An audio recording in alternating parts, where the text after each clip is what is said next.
এটা নিশ্চিত কোন বছর বলেন বলেন আল্লাহ জানে, কোন মাসে আল্লাহ জানে, কোন এক বছরের কোন এক শুক্রবারে হবে এটা আল্লাহ জানেন, কোন বছরের কোন মাসের কোন শুক্রবার।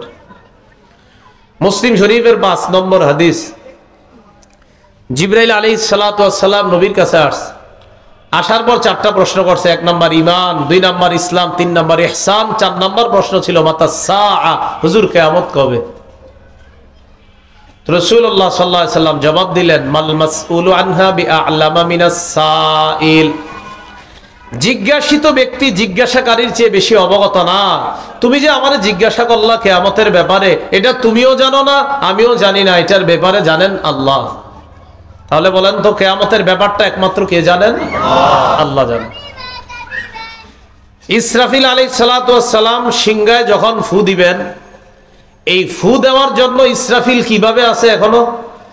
আল মুস্তাদরাক লিল হাকিম একটা হাদিসের কিতাব, ৮৬৭৬ নম্বর হাদিসের বর্ণনা। রাসূলুল্লাহ সাল্লাল্লাহু আলাইহি সাল্লাম বলেন, ইন্না তরফা সাহিবিস সুর মুনযু বুকিলা বিহি মুস্তাইদুন ইয়ানজুরু নাহওয়াল আরশ। ইসরাফিলকে সিংহার দায়িত্ব যেদিন দেওয়া হয়েছে সেদিন থেকে ইসরাফিলের দৃষ্টিটা আজ, মানে নবীর যুগে বলছে নবী, আজ পর্যন্ত আরশের দিকে তাকিয়ে আছে, একমাত্র আরশের দিকে তাকিয়ে আছে। মাখাফাতা আইয়ু উমারা ক্বাবলা আইয়ারতাদ্দা ইলাইহি তরফু।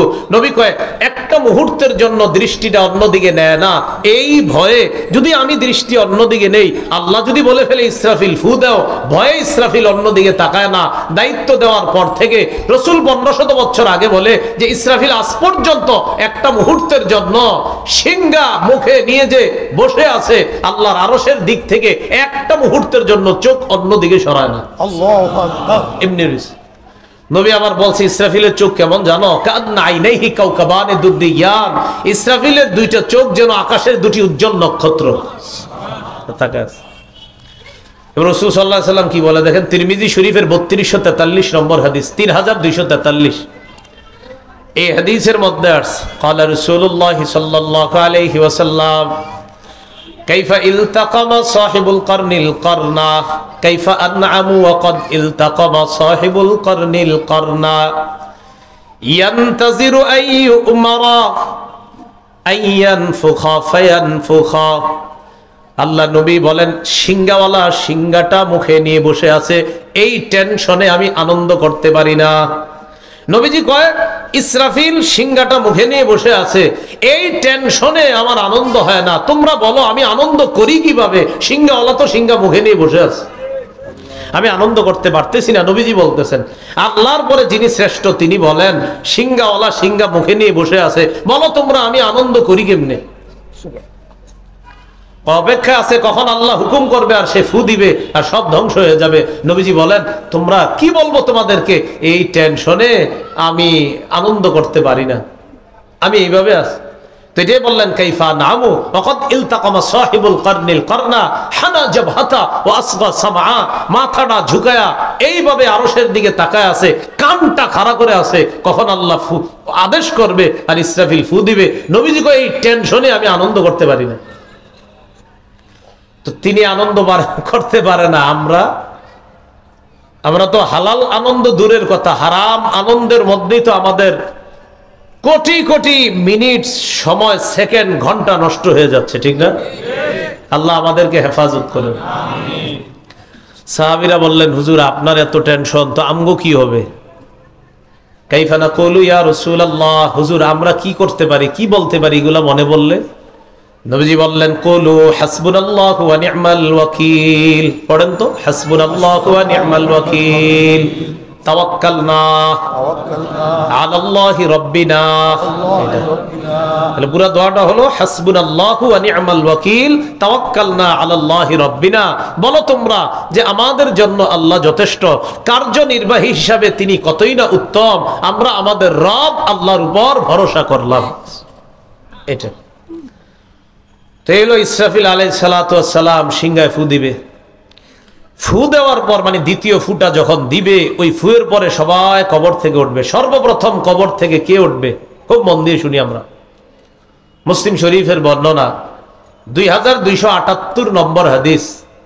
এই হাদিসের মধ্যে আছে قال رسول الله صلى الله عليه وسلم আনা আউয়ালু মান ইয়ানশাক্কু আনহু কবরুহু। আল্লাহ নবী বলেন, আমি হব সর্বপ্রথম ওই ব্যক্তি যার কবরটা ছিদ্র করা হবে, যার কবরটা ছিদ্র করা হবে। আমি প্রথম ব্যক্তি, আমার কবরটা ফাটা হবে, ছিদ্র করা হবে, আর ওই ছিদ্র দিয়ে আমি আমার কবর থেকে বের হব। নবীজি, তো এটা গেল মুসলিম শরীফের হাদিস, কবর থেকে বের হবে সর্বপ্রথম নবী। আর বুখারীর বর্ণনায় আসছে 4813 নম্বর হাদিসে আসছে, রাসূল সাল্লাল্লাহু আলাইহি সাল্লাম বলেন, ইন্নী আউয়ালু মান ইয়ারফাউ রাসাহু বাদা নাফখাতিল আখিরাহ। কিয়ামতের ময়দানে সর্বপ্রথম যে ব্যক্তি তার মাথাটা উপরের দিকে উঠাবে সে হব আমি, নবী মুহাম্মদ। আমি মাথাটা উপরে উঠাবো, উঠানোর পর দেখবো আনা আউয়ালু মান ইউফিকু, সর্বপ্রথম আমার হুঁশ ফিরে আসবে। হুঁশ ফিরে আসার পর তাকে দেখবো ওয়া মূসা মুতাআল্লিকুন বিজানিবিল আরশ, আমি দেখবো মুসা আলাইহিস সালাতু ওয়াস সালাম আরশের মধ্যে এইভাবে ঝুলে আছে। আমি তখন চিন্তা করব, মুসা নবী কি আমার আগেই হুঁশ ফিরে আসছে, না মুসা নবীর আল্লাহ বেহুশি করে নাই, আমি জানি না। তো আমি যখন হুঁশ ফিরে আসবো তাকায় দেখবো আমার আগেই মুসা নবী আরশে ঝুলে আছে, মুসা নবী আরশে ঝুলে আছে। তো এটা একটা অন্য বর্ণনা, এটা নবীজি মুসা নবীর এই জায়গায় প্রশংসা করার একটা কারণ আছে।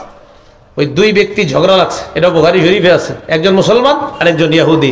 তো মুসলমান কি করছে, লাতাম ওয়াজহাল ইহুদি, ইহুদির গালে থাপ্পড় বসাই দিচ্ছে। নবীজির কাছে মামলা আসছে, আসার পর আপনার সাহাবী আমার থাপ্পড় দিয়েছে। নবীজি বলে, আহা তোমরা এইসব বিষয় নিয়ে কেন ঝগড়া করো? একজনের দাবি মুসা নবী শ্রেষ্ঠ, আর একজনের দাবি মুহাম্মদ সাল্লাল্লাহু আলাইহি সাল্লাম শ্রেষ্ঠ। তো বাস্তবতা হলো নবীজি সাল্লাল্লাহু আলাইহি সাল্লাম সবচেয়ে শ্রেষ্ঠ, কোনো সন্দেহ নাই, কিন্তু এটা তো ঝগড়ার বিষয় না, এটা তো থাপ্পড় দেওয়ার বিষয় না। তো নবীজি বললেন, লা তুখাইয়িরুনি আলা মুসা, এই তোমরা আমাকে মুসা নবীর উপর শ্রেষ্ঠত্ব দিও না। এটা ছিল আমাদের নবীর বিনয়। নবীজি বলেন, জানো তোমরা আমি হুঁশ ফিরে আসার পর তাকায় দেখবো মুসা নবী আরশে ঝুলে আছে, তো মুসা নবীর দাম কি কম নাকি? তোমরা কেন এগুলা নিয়ে ঝগড়া করো? এটা নবীজি ঝগড়া নিরসনের জন্য এই বিনয় প্রকাশ করলেন। এটা একটা ঘটনাকে কেন্দ্র করে। তো রাসূলুল্লাহ সাল্লাল্লাহু আলাইহি সাল্লামের হুঁশ ফিরে আসবে সর্বপ্রথম। হুঁশ ফিরে আসার পর কিয়ামতের ময়দানে মানুষগুলা যখন উঠবে, কেমনে উঠবে? আবু দাউদ শরীফের বর্ণনায় আছে, আমাদেরকে যেই পোশাকে কবর দেওয়া হবে ওই পোশাকেই কবর থেকে উঠবো আমরা। খুব মন দিয়ে শুনেন, আবু দাউদে আছে, আমাদেরকে যেই পোশাকে কবর দেওয়া হবে ওই পোশাকেই কবর থেকে উঠানো হবে। এটা আবু দাউদের হাদিস। সহিহ বুখারীর বর্ণনা, ইন্নাকুম মাহশুরুনা হুফাতান উরাতান গুরলা।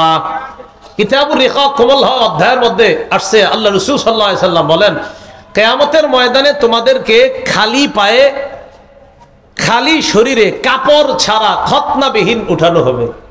তাহলে বুখারীর হাদিসে আছে, হাসরের ময়দানে তোমাদের পায়ে জুতা থাকবে না, শরীরে কাপড় থাকবে না, খতনাবিহীন তোমাদেরকে উঠানো হবে। আর আবু দাউদ শরীফের হাদিসে আছে, কবর থেকে কাপড় সহ উঠানো হবে। তাহলে এখন কই যাবো আমরা বলেন? যারা পকেটে উস্তাদ নিয়ে ঘুরেন সারাদিন, পকেটে কি নিয়ে ঘুরেন? জবাব দেন আমার, আপনাকে পকেটেও আছে দুটোটা হাদিস আছে, অনেকের পকেটে আছে, এই দুটোটা হাদিস অনেকের পকেটে আছে। তাহলে এবার বলেন, উস্তাদ দরকার আসেনি? সবাই বলেন, উস্তাদ দরকার আসেনি? এই যুগে তো আপনারা শুধু ইলেকট্রনিক মিডিয়ায় উস্তাদ, বাস হুজুর ফেসবুকে যেটা করবো এটাই ঠিক, শেষ। এই বেচারারা মাদ্রাসায় 12 বছর পড়াশোনা করে, আর আপনারা একদিনই সব মাসালা হল হয়ে যায়। কি টেনশনের বিষয়! হ্যাঁ, কেউ 12 বছর, কেউ 16 বছর পড়াশোনা করে, করার পর টেনশনে পড়ে যে আমি মাসালাটা কি বুঝছি না বুঝি নাই, আর আপনারা কত সুন্দরভাবে 2 মিনিটেই বুঝে ফেলেন সব। কি এক আশ্চর্যের ব্যাপার! আবু দাউদের বর্ণনার মধ্যে আসছে কাপড় সহ কবর থেকে উঠবে, বুখারীর বর্ণনায় আসছে শরীরে কাপড় থাকবে না। দুই হাদিস দুই রকম হয়ে গেল, অথচ আমার নবীর দুইটি কথাই সত্য। এটা কেমনে সম্ভব? তো এবার বুঝেন কেমনে সম্ভব। এটা বুঝার জন্য উস্তাদ লাগে আর কি। আমাদের উস্তাদরা আমাদেরকে শিখিয়ে দিচ্ছে যে নবীজির দুটোটা হাদিসই সঠিক। কবর থেকে কাপড় সহ উঠানো হবে, এটাও সঠিক। হাসরের ময়দানে শরীরে কাপড় থাকবে না, এটাও সঠিক। মাঝখানে একটা জিনিস বুঝলেই তো বুঝাই যায়, তোমরা বুঝে বেঁচে ফেলতে পারো। তো আমরা বলছি, হুজুর কি মাঝখানে? এটাই তো বুঝাই দেন। বুঝো নাই? কবর থেকে উঠানো হবে কাপড় সহ, আর হাসরের মাঠে কাপড় থাকবে না। তো এটা বুঝো না কেন? কবর থেকে উঠানোর পর দুনিয়াবি পোশাকটা আল্লাহ খুলে ফেলে দিবে, এরপর শরীরে কাপড় থাকবে না। এই কাপড় ছাড়া হাসরের মাঠে সবাই উপস্থিত হবে।